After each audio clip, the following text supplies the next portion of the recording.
Dù lên voi hay xuống chó, nhà mình giàu không bằng chúng nó. Bước ra đường vẫn phải tỉnh, dù chỉ có bao nhiêu ngày đang ngó.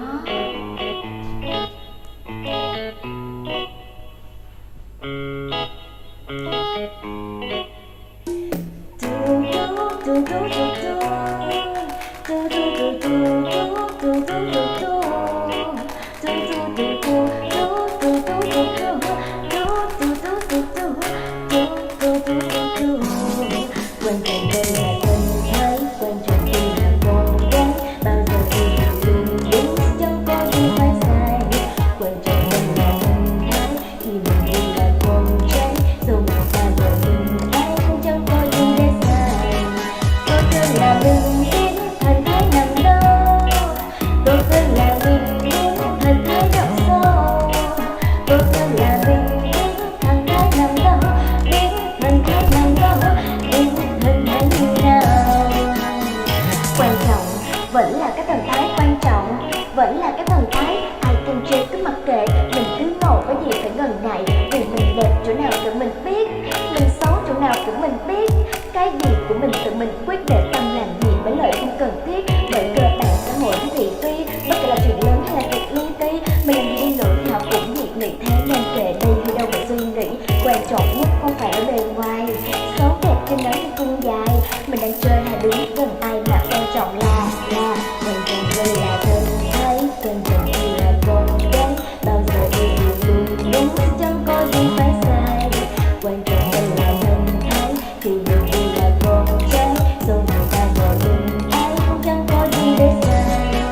Tốt hơn là mình biết thân thái nằm đâu. Tốt hơn là mình biết thân thái đậm sâu. Tốt hơn là mình biết thân thái nằm đâu. Biết thân thái nằm đâu. Biết thân thái như nào. Tiếng người khổ lung tung, đúng hay sai việc đời vẫn dạy sống. Tốt nhất bản thân cứ ung dung, để ra đường đảo bộ còn bay bổng. Nếu con thắng thì đã sao, lỡ thua con thắng thì đã sao. Đèn đuốc con trắng thì đã sao, mình vẫn sống và đầu cũng ngẩng cao. Dù lên voi hay xuống chó, nhà mình giàu không bằng chúng nó. Bước ra đường vẫn phải tỉnh, dù chỉ có bao nhiêu ngày đang ngó. Vì quan trọng không phải bề ngoài, xấu đẹp chân ngắn hay chân dài. Mình đang chơi hay đứng gần ai mà quan trọng là quan trọng đây là con gái. Bao giờ đi đường đúng, chẳng có gì để sai. Quan trọng đây là thân thái, khi mình đi là con trai. Dù người ta gọi mình ai cũng chẳng có gì để sai. Tốt hơn là mình biết thân thái nằm đâu. Chơi lên chơi lên, chơi lên chơi lên.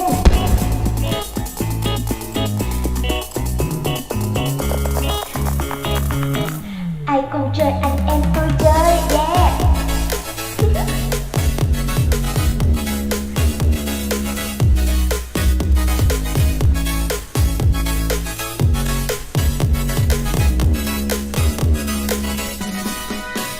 Người lên thôi